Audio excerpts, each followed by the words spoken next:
भगवान श्री विठ्ठल जी। श्रीहरि पंढरपुर महाराष्ट्र का एक सुविख्यात तीर्थस्थान है।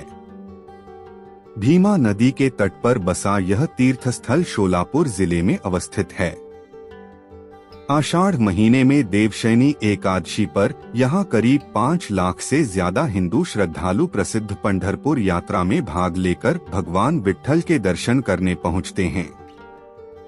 कथा: एक बार पुंडलिक नाम का एक युवक काशी की यात्रा पर निकल पड़ा था। जब वो जंगल से गुजर रहा था तब वो रास्ता भटक गया। भटके हुए रास्ते पर उसे एक आश्रम दिखा। वो आश्रम था कुक्कुट ऋषि का। आश्रम पहुंचकर पुंडलिक ने महर्षि कुक्कुट से काशी जाने का रास्ता पूछा। तब ऋषि ने बताया कि वे आज तक कभी भी काशी नहीं गए और इसी कारण उन्हें रास्ता भी पता नहीं है। पुंडलिक ने ये सुनते ही ऋषि का उपहास किया और कहा, किस तरह के ऋषि हो आप जो अपने आप को ऋषि समझते हो और एक बार भी काशी नहीं गए। कुक्कुट ऋषि का उपहास कर पुंडलिक आगे अपनी यात्रा के लिए निकल पड़ा। पुंडलिक आश्रम से थोड़ी ही दूर गया था कि उसे कुछ स्त्रियों की आवाज सुनाई देने लगी। उसने देखा कि आवाज कहाँ से आ रही है। इधर उधर देखने के बाद पता चला कि आवाज तो आश्रम से ही आ रही है, परंतु आश्रम में तो कोई स्त्री नहीं थी। वो विस्मय से फिर आश्रम की तरफ चल दिया।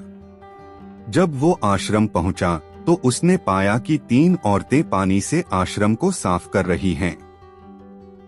जब उसने उनसे पूछा तो उसे पता चला कि वो तीनों औरतें माँ गंगा, माता सरस्वती और माँ यमुना हैं।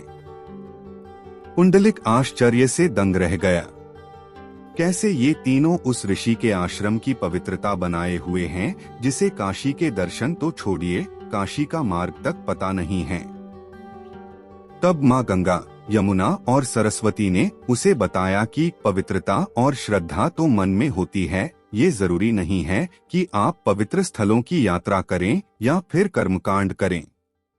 कुक्कुट ऋषि ने अपने जीवन में पवित्र मन से अपने माँ बाप की सेवा की है और इसी कारण उन्होंने इतना पुण्य अर्जित किया है कि वे मोक्ष प्राप्त कर सकते हैं। पुंडलिक अपने बूढ़े माँ बाप को छोड़ काशी निकला था। इस बात से उसकी आंखें खुल गई और वो वापस घर पहुंचा और अपने माँ और पिता को लेकर उसने काशी की यात्रा की।